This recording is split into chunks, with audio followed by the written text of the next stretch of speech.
उत्तरा के गर्भ से जब वो बालक ने जन्म लिया तो पंडित जी को बुलाया गया नामकरण करने के लिए। पंडित जी उसका नाम क्या रखते हैं? परीक्षित।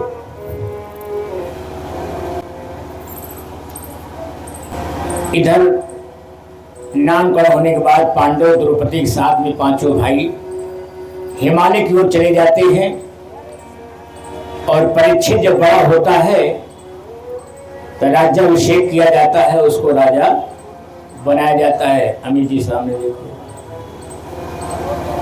बोले राधे राधे। मन बड़ा चंचल है, कहिए राधे राधे।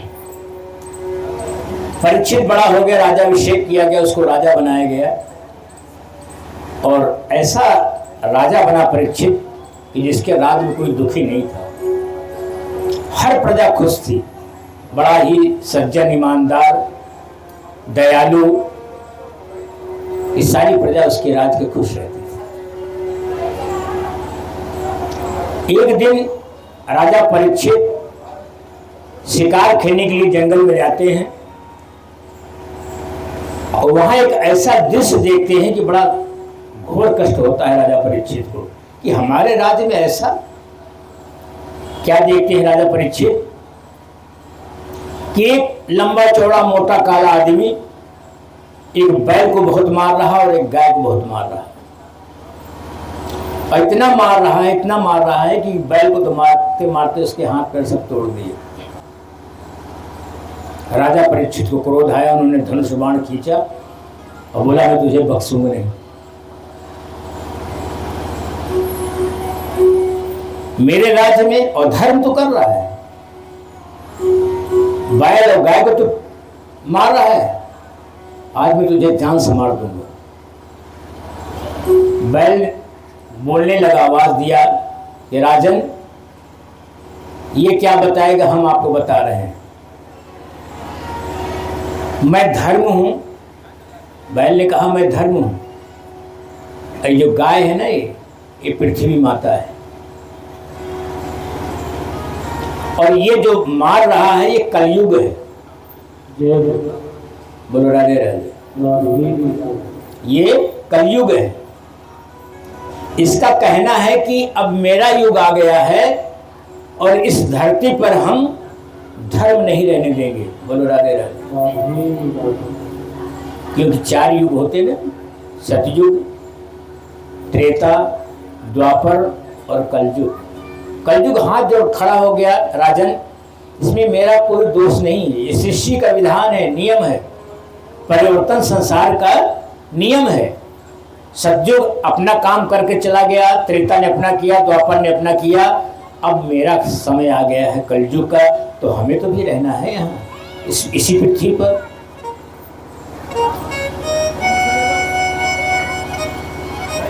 राजन कहने लगे राजा परीक्षित कि ठीक है तुम अपना काम करो कलयुग का, लेकिन तुम मेरे राज में नहीं रहोगे, तुम्हें मेरे राज से बाहर रहना होगा। फिर हाथ जोड़कर कलयुग कहता है राजन ठीक है मैं आपका राज छोड़ दूंगा, राज से बाहर चला जाऊंगा, लेकिन मुझे तो अपना कार्यकाल को पूरा करना है, तो हमें कोई स्थान 2-4 बता दिए जहां हम अपना बसर कर सके, रह सकें, अपने कार्य को पूरा कर सकें। राजा ने कहा ठीक है मैं बताता हूं तुम कहाँ रहोगे। बोला हाँ राजन बताइए, जहां आप कहेंगे हम आपका आदेश का पालन करेंगे, वहीं अपना वास करेंगे, अपने कार्यकाल को पूरा करेंगे। तो राजा कहते हैं पहला स्थान है जहां धूमपान मधुशाला होगी, वहां तुम रह सकते हो, यानी कि शराब जहां होगी तुम वहां रह सकते हो। फिर दोबारा हाथ जोड़ा, प्रभु और 2-4 बताइए। बोला दूसरा स्थान है जहां वैश्याएं होगी, तुम वहां भी रह सकते हो। फिर हाथ जोड़ा, प्रभु कुछ और बताइए। बोले जहां पर अधर्म होगा, भाई भाई को सम्मान नहीं देगा, पति पत्नी को सम्मान नहीं देगी, जिस घर में कला होगा तुम वहां भी रह सकते हो। फिर हाथ जोड़कर खड़ा हो गया कहने, प्रभु राजन, अरे एक दो कोई अच्छे स्थान तो बता दीजिए, आपने सारे गलत जगह में रहने को बता दिया। तो राजा ने कहा चलो एक अच्छे स्थान देते हैं। तो राजा ने क्या अच्छा स्थान दिया? बोला जहां सोना होगा, स्वर्ण, तुम वहां भी रह सकते हो। बोलो राधे राधे। आज लोग सोना बहुत अच्छा समझते हैं, ये सोना बहुत अच्छी चीज नहीं है। इसका पाना खोना दोनों ही बड़ा प्रॉब्लम पैदा करता है। ये अच्छा नहीं होता, शुभ नहीं है सोना। बोला स्वामी राजन, चलिए हम आपकी बात सराखों करते हैं, अब हम सोने में ही प्रवेश करते हैं, रहते हैं। तो राजा परीक्षित सोने के मुकुट पहन रखे थे, उसने सबसे पहले उसी मुकुट में प्रवेश किया। बोलो राधे राधे। अब सोने के मुकुट राजा परीक्षित पहने और कलयुग उसी में प्रवेश कर गया। कहते नहीं विनाशकाली विपरीत बुद्धि। जैसे उसने प्रवेश किया राजा की बुद्धि घूम गई, विवेक काम ने ज्ञान काम उनका करना बंद कर दिया। शिकार खेलते खेलते प्यास भी लग गई। अब प्यास लगी तो जंगल में कहीं पानी दिखाई नहीं दे रहा। अब राजा परीक्षित क्या करते हैं, चारों तरफ जब जंगल में निगाह दौड़ाया तो देखते क्या सामने एक कुटिया दिखाई दे रही। उस कुटिया के पास जाते हैं। वो कुटिया थी समीक ऋषि की। समीक ऋषि कुटिया थी और समीक ऋषि जो है तपस्या में लीन थे। और राजन आकर परीक्षित कहते हैं, ईश्वर मुझे प्यास लगी। नहीं सुने, क्योंकि देखागर मन से बैठे। दोबारा फिर राजा परीक्षित कहते हैं कि ईश्वर मुझे प्यास लगी। नहीं सुने। तीसरी बार क्रोध में आकर राजा परीक्षित ने कहा, ईश्वर आपको सुनाई नहीं दे रहा, मैं बार बार कहा मुझे प्यास लगी है। फिर भी ईश्वर ने ध्यान नहीं दिया समीक ऋषि ने। अब उनके ऊपर तो कलयुग सवार है सर पे, भयानक क्रोध आ गया। क्या करते हैं राजन जो है परीक्षित, एक मरा हुआ सांप पड़ा था उसको अपने बाण से उठाते हैं और ईश्वर समीक के गले में डाल देते। बोलो राधे राधे। और डालकर चल देते अपने राज्य को। इधर समीक ऋषि का बेटा सिंगरी ऋषि आया और देखा कि मेरे पिता जो है लीन है तपस्या में, वो गले में सांप मरा कैसे पड़ा हुआ है। इधर उधर देखते हैं कि पता लगाने के लिए दो चार बच्चे वहां खेल रहे थे। उन्होंने बताया कि ईश्वर ये अपने राजा परीक्षित जो इस देश के राजा हैं, उन्होंने 3 बार आपके पिताजी से पानी मांगा, उन्होंने पानी नहीं दिया तो मरा हुआ सांप उनके गले में डाल चले गए। सिंगरी ऋषि को भी क्रोध आया, बेटे को भी क्रोध आया कि मेरे पिता कितना बड़ा अपमान। उसने कमंडल लिया, जल निकाला, हाथ में जल रखकर संकल्प कर दिया। क्या संकल्प लिया कि ऐ राजा परीक्षित, जिस तरह तुमने मेरे पिता का अपमान किया है, आज मैं तुम्हें श्राप देता हूं कि आज के 7वें दिन तुम्हारी सांप काटने से मृत्यु हो जाएगी। बोलो राधे राधे। 7वें दिन सांप के काटने से तुम्हारी मृत्यु हो जाएगी। मेरे भक्त, ये 7 दिन बड़ा अमूल्य है। 7 दिन में सबको मरना है, आप भी मरोगे। जो पीछे घबरा रहे हैं, अरे आप नहीं, हम भी मरेंगे 7 दिन में। सबको 7 दिन में मरना है। राजा परीक्षित के बोले सबको मरना 7 दिन में। राजस्थान में भरतपुर में हम भागवत कर रहे थे। हमने कहा 7 दिन में सबको मरना। तो एक भक्त खड़ा हो गया अकड़ के, महाराज हम इसलिए थोड़ी बुलाए थे तुमसे भागवत कराने के लिए, तुम भागवत सुनाने आए 7 दिन में हमको मारने आए। हमने कहा पुत्र, कड़ुआ सच है, 7 दिन में सबको मरना है। सुनो कौन 7 दिन है। सोमवार, मंगलवार, बुधवार, बृहस्पतिवार, शुक्रवार, शनिवार और रविवार। इसी 7 दिन में सबको जाना है। 8वां तो कोई नहीं, 8वां कोई नहीं। बोले राधे राधे। राजा परीक्षित को जब पता चला कि सलूक ऋषि के बेटा सिंह ऋषि ने मुझे श्राप दिया, 7 दिन में सांप काटने से मौत हो जाएगी, तो बेचैनी बढ़ गई। वास्तविकता है ये। चिंतन बढ़ गई राजा परीक्षित की कि 7वें दिन सांप काटने से मेरी मौत हो जाएगी। बड़े परेशान हैं, घर छोड़कर गंगा किनारे जाकर घूम रहे हैं। और जब बेचैनी होती तो नींद तो आती नहीं, नींद 2 बार नींद नहीं आती। जब दुख होता है तब भी नींद नहीं आती। बड़ी खुशी वाली बात हो ना, अगर ऐसे लड़का पैदा हो गया तब भी लोग रात भर ढोल बजाएंगे, गाएंगे, नाचेंगे, तब भी नहीं सोएंगे, नींद नहीं है। न दुख में नींद आती है न सुख में नींद आती है। ये नींद तो बड़े नसीब वालों को आती है। और जिसको भूख लगे नींद लगे उससे बड़ा सुखी कोई है ही नहीं धरती पे। बोलो राधे राधे।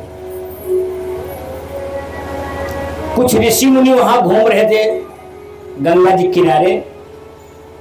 राजा परीक्षित जाकर हाथ जोड़ के कहने लगे, गुरुवर कुछ तो कीजिए। बोले क्या है बेटे, बताओ क्या बात है। बोले कि मुझे श्राप दिया गया है कि आपके 7वें दिन सांप काटने से मौत हो जाएगी।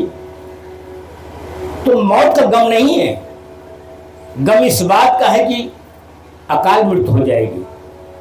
तो सांप काटने से, जहर खाने से, फांसी लगाने से, जल जाने से जो मौत होती है ना, मृत्यु होती है, ये अकाल मृत्यु होती है। ये परेत आत्मा बनते हैं, इन्हें यमलोक नहीं मिलता। न ये ऊपर खोते बेचारे, न नीचे खोते, त्रिशंकु की तरह बीच में अटके रहते हैं। राजा परीक्षित ने कहा, मुझे गम इस बात का नहीं कि मैं 7वें दिन मर जाऊंगा। जिंदगी थोड़ी हो अच्छी हो इसका गम नहीं है, लेकिन गम इस बात का है कि अकाल मृत्यु मरेंगे। तो कोई ऐसा उपाय गुरुवर बताइए कि मेरी मुक्ति हो जाए। सारे ऋषि आपस में विचार कर रहे हैं। बोली राधे राधे। उधर से सुखदेव महाराज आ रहे हैं। सुखदेव महाराज को आते देख करके सारे ऋषि खड़े हो गए, हाथ जोड़कर गुरुवर प्रणाम। बहुत ही अच्छे समय पर आपका आगमन हुआ। हमारे राजन बहुत परेशान हैं, इनको श्राप मिला है, 7वें दिन सांप काटने से मृत्यु हो जाएगी। तो आप कोई उपाय इनको बताइए। सुखदेव महाराज ने कहा, इसका मात्र एक ही उपाय है इस धरती पर, वो है भागवत कथा। अगर राजन तुम्हारे भागवत कथा सुन लेंगे तो अकाल मृत्यु से बच जाएंगे और इनकी मुक्ति हो जाएगी। बोलो राधे राधे। हाथ उठा के, अरे हाथ क्यों उठाया जाता मालूम है? बार बार आपको हम कहते हैं हाथ उठा के राधे राधे। ये हाथ इसलिए उठाया जाता है कि किसी को आपने डूबते देखा है। जब आदमी डूबता है ना, तो डूबते डूबते जब नीचे जाने लगता है, गले से ऊपर जब पानी मुंह से ऊपर आता है तो दोनों हाथ उठा देता है। क्यों? कि शायद कोई इधर उधर देख रहा हो तो मुझे बचा ले। बोलो राधे राधे। इस कलयुग में हम लोग भी जो डूब रहे हैं, तो हाथ उठाओ बाकी बिहारी के आगे। बोलो राधे राधे। अच्छा, राधे पे किसको विश्वास है? जरा हाथ उठाए। एक हाथ देखो नीतू, ये बात समझ लो कि एक हाथ वो उठाता जो अपना भला चाहता है, और दोनों हाथ को उठाता जो अपने पड़ोसी भी भला चाहता है। बोलो राधे राधे। पड़ोसी ध्यान रखो भाई, पड़ोसी से ध्यान नहीं रखो तो यहाँ पंडाल खाली रह जाएगा। बोलो राधे राधे। सुखदेव महाराज कहने लगे कि बस एक ही रास्ता है, वो है श्रीमद् भागवत कथा। अगर राजन तुम्हारी कथा सुन लें तो इनकी मुक्ति हो जाएगी। सारे ऋषि कहने लगे, गुरुदेव आपसे अच्छा कथा कौन सुना सकता है? हमारी तो यही हाथ जोड़ के आपसे प्रार्थना है कि हमारे राजन को आप ही भगवत कथा सुना दीजिए। बोलो राधे राधे। अब गंगा जी के किनारे सुखदेव महाराज राजा परीक्षित को श्रीमद् भागवत कथा सुना रहे हैं। बोलो राधे राधे। तो आइए एक भजन सुनिए। बोलो वृंदावन बिहारी लाल की जय जय। अच्छा, कौन कौन भक्त अपना अपने परिवार का भरोसा श्याम पे करता है? या उठाइए हाथ। बोलो वृंदावन बिहारी लाल।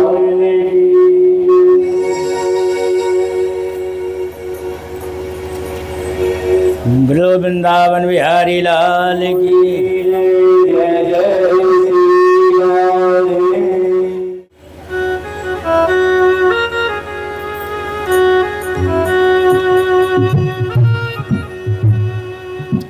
और ये सभी लोग मीठी मीठी तालियों के साथ बोलेंगे कि श्याम तेरे ही भरोसे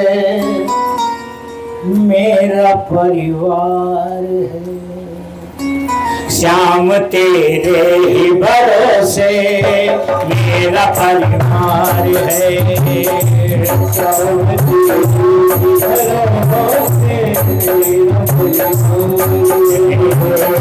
श्याम तेरे ही भरोसे मेरा परिवार है,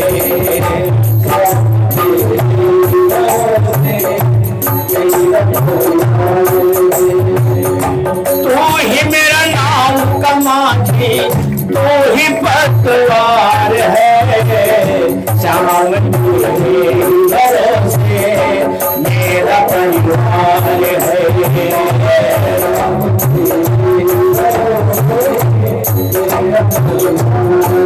मीठी मीठी तालियां।